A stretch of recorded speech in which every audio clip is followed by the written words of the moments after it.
Assalamualaikum warahmatullahi wabarakatuh. Perkenalkan saya Anissa Putra Nabila, mahasiswa baru dari Prodi Pendidikan Bahasa Inggris dengan NPM 221304095. Dan kali ini saya akan menjelaskan kembali materi yang saya dapatkan pada saat PKKMB Universitas yang dilaksanakan pada tanggal 15 Agustus 2022. Materi yang pertama adalah peran Kepolisian Republik Indonesia dalam mengatasi kejahatan digital. Dan narasumbernya adalah Bapak AKBP Yusrandi Yusrin SIK MNetCom. Beberapa kasus kejahatan digital yang dilaporkan ke Polda Lampung, diantaranya ada kasus kesusilaan, perjudian online, pencemaran nama baik, pemerasan dan pengancaman, penyebaran hoax, dan penyebaran dokumen atau data pribadi oleh pengunggah. Lalu ada beberapa pemanfaatan teknologi informasi dan transaksi elektronik. Yang pertama adalah mencerdaskan kehidupan bangsa sebagai bagian dari masyarakat informasi dunia. Yang kedua, mengembangkan perdagangan dan perekonomian nasional. Yang ketiga, meningkatkan efektivitas dan efisiensi pelayanan publik. Yang kelima, membuka kesempatan untuk memajukan pemikiran dan kemampuan. Dan yang nomor 5 adalah memberikan rasa aman kepada para pengguna internet. Dan berikut adalah beberapa contoh pelanggaran. Yang pertama itu adalah pelanggaran isi situs seperti pornografi dan pelanggaran hak cipta. Yang kedua ada pinjaman online. Yang ketiga ada pencemaran nama baik. Yang keempat ada penipuan kartu kredit. Yang kelima illegal access. Dan yang keenam judi online. Materi yang kedua adalah pengembangan karakter mahasiswa sebagai intelektual dan anti kekerasan atau anti perundungan. Dan narasumbernya kali ini adalah Ibu Dr. Susetya Herawati ST MSI. Bullying adalah suatu tindakan fisik atau non-fisik yang membuat kita merasa tidak nyaman. Bullying juga terjadi di banyak tempat, seperti sekolah, lingkungan, dan keluarga. Belajar tanpa berpikir itu tidaklah berguna, tapi berpikir tanpa belajar itu berbahaya. Dan sebagai generasi muda, kita harus memahami etika-etika yang ada di perguruan tinggi. Karena sekarang kemerosotan nilai toleransi dalam masyarakat itu sering sekali terjadi. Materi yang ketiga adalah penguatan karakter mahasiswa yang disampaikan oleh Bapak Profesor Dr. Kiai Haji Said Akil Siraj, MA. Indonesia ini bukan negara agama, tetapi rakyatnya harus beragama. Dalam beragama kita juga harus nasionalis, karena nasionalis juga harus beragama. Martabat sebuah bangsa juga ditentukan oleh agamanya, dan kita harus rapatkan barisan untuk menjaga keutuhan Indonesia. Selanjutnya, PKKMB Universitas di hari kedua pada tanggal 16 Agustus. Materi yang pertama itu narasumbernya adalah Bapak Profesor Dr. Heriandi SHMH dengan tema Merdeka Belajar Kampus Merdeka. Pilar visi Indonesia 2045 itu ada 4. Yang pertama, pembangunan manusia serta penguasaan ilmu pengetahuan dan teknologi. Yang kedua, pembangunan ekonomi berkelanjutan.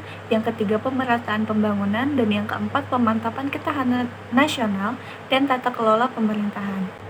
Dan ada 6 indikator profil pelajar Pancasila. Yang pertama bernalar kritis, yang kedua kemandirian, yang ketiga kreatif, yang keempat gotong royong, yang kelima kebinekaan global, dan yang keenam berakhlak mulia. Tujuan Merdeka Belajar Kampus Merdeka adalah yang pertama mendorong proses pembelajaran di perguruan tinggi dan semakin otonom dan fleksibel. Dan yang kedua, menciptakan kultur belajar yang inovatif serta tidak mengekang dan sesuai dengan kebutuhan mahasiswa. Dan materi yang kedua adalah kesadaran lingkungan hidup, manajemen risiko, dan kampus sehat yang disampaikan oleh Bapak Profesor Dr. Asep Sukohar Esket MKes. Lingkungan hidup berupa alam menjadi sumber pemenuhan kebutuhan hidup manusia, yaitu penyedia air, udara, makanan, obat-obatan, estetika, dan lainnya. Dan berikut adalah permasalahan lingkungan hidup di Indonesia dan dunia. Di lingkungan alam, ada sumber daya lahan, sumber daya air, hutan, keanekaragaman hayati, eksploitasi pesisir dan lautan, serta pencemaran udara, air, dan tanah. Selanjutnya lingkungan buatan, yaitu adalah kurangnya ruang terbuka hijau, pemukiman kumuh, dan penumpukan sampah.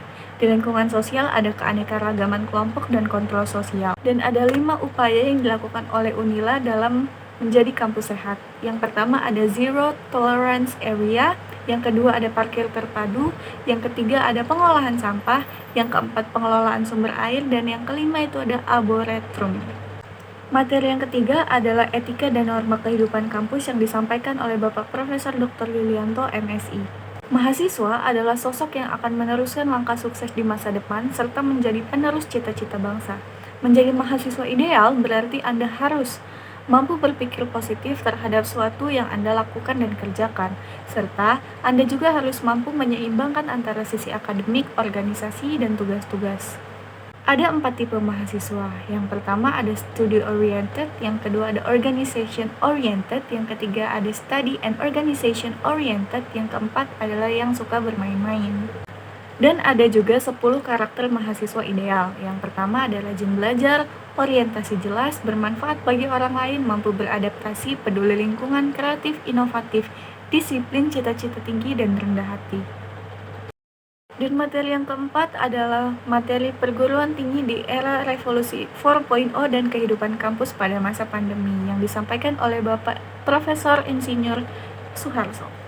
Ada ICT Staging Unila, yang pertama ada Digital Connectivity, yang kedua Digital Infrastructure, yang kedua ada Integrated Application, yang keempat ada Technology to Create Value, yang kelima ada Technology for Actualization. Dan di PKKMB hari ketiga, yaitu PKKMB Fakultas, materi pertama disampaikan oleh Bapak Dekan, yaitu Bapak Profesor Dr. Patuan Raja MPD. Beliau membicarakan tentang pembelajaran di era 4.0 dan tentang plagiarisme. Perbedaan antara sekolah dan perguruan tinggi itu ada 4. Yang pertama ada proses pembelajaran, waktu, tempat, dan sikap. Dan plagiarisme adalah pencurian hak milik orang lain dengan mengakui bahwa itu adalah milik kita. Yang selanjutnya adalah materi sistem perkuliahan dan bimbingan akademik yang disampaikan oleh Bapak Dr. Riswandi, MPD. Yang pertama ada tujuan sistem kredit semester atau SKS. Yang pertama adalah memberikan kesempatan kepada para mahasiswa yang cakap dan giat belajar agar dapat menyelesaikan studi dalam waktu yang sesingkat-singkatnya. Dan yang kedua adalah memberikan kesempatan kepada mahasiswa agar dapat mengambil mata kuliah yang sesuai dengan minat, bakat, dan kemampuannya. Satuan kredit semester adalah takaran waktu kegiatan belajar yang dibebankan kepada para mahasiswa per minggu dan per semester dalam proses pembelajaran melalui berbagai bentuk pembelajaran atau besarnya pengakuan atas keberhasilan usaha mahasiswa dalam mengikuti kegiatan kurikuler di suatu program studi. Dan materi yang ketiga adalah materi tentang fasilitas umum di FKIP yang disampaikan oleh Bapak Dr. Andi Supriyadi, MPD. Jadi Bapak Supriyadi menjelaskan bahwa banyak sekali fasilitas yang bisa kita dapatkan di Fakultas Keguruan dan Ilmu Pendidikan, yaitu adanya tempat parkir terpadu, gedung dekanat A, gedung B, gedung C yang khusus untuk bahasa dan sastra, juga kantor pusat dari IPS. Yang keempat ada gedung D, ada gedung E, itu khusus IPS, tapi kantornya tetap berada di gedung pusat C. Yang selanjutnya ada gedung G yang khusus untuk MIPA, ada gedung H, gedung J, ada student corner, ada lab geografi, ada pusat kegiatan mahasiswa, ada sanggar tari dan musik di Jalan Panglima Polim, dan yang terakhir ada kampus B FKIP di Metro, dan itu khusus untuk PGSD. Dan materi yang terakhir adalah tugas pokok bidang kemahasiswaan yang disampaikan oleh Ibu Dr. Riswanti Rini, MPD.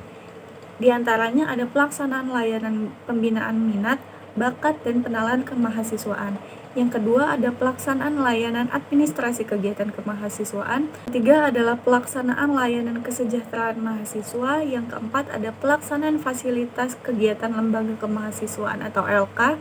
Dan yang terakhir adalah pelaksanaan pengelolaan data dan informasi kemahasiswaan dan alumni.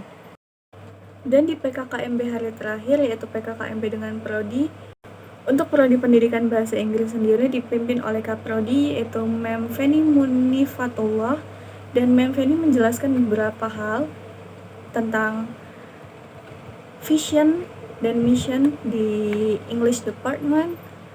Lalu ada di study program core values, dan ada course, ada study plan, dan ada majors and minors. Ada perkenalan juga dengan tenaga pendidik atau dosen yang ada di English Department. Selanjutnya ada student achievements, dan yang terakhir ada university facilities. Sekian yang dapat saya sampaikan, lebih dan kurangnya saya mohon maaf. Saya akhiri, wabillahi taufiq wal hidayah. Wassalamualaikum warahmatullahi wabarakatuh.